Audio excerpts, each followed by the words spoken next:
Welcome to another episode of the Strong Family Project Q&A episodes from all the parents who have been responding. We appreciate you. And this one comes from Jeff and is a question that we've heard many times, and it is on many parents' minds, and that's how to navigate the teenage years. And so I have two things for you, Jeff. I'd like to talk big picture strategy. We like to give you some tactics in a very short video here. Feel free to comment if you have any feedback or extra information that we can chat on again. But here's a couple things that help.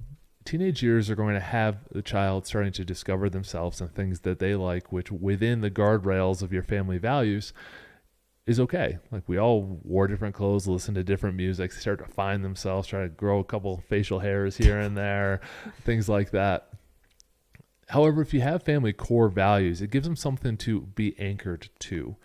And so those are the core values that you share and you teach, and maybe you don't have them yet, which is fine. It's great to include them. Hey, what does this family really stand for? And give them some ownership over it. So if you don't have them, it's episode 1. It is a full YouTube video we have up, which is about 30 minutes on how to create your family core values.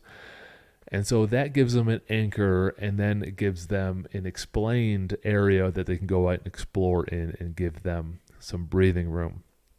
The second thing is to give them some time to communicate with you. You don't want to have family meetings or just meetings in general when it's only time to kick someone in the butt, to give some discipline, because then they get their defenses up and they know it's not going to be a great meeting.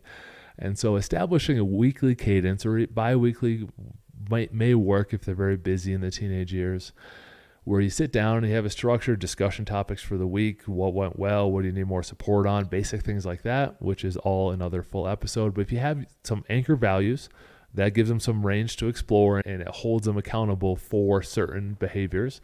And if you give them a time to talk to, which isn't always a talking to, and that can be very valuable in the teenage years. Mel.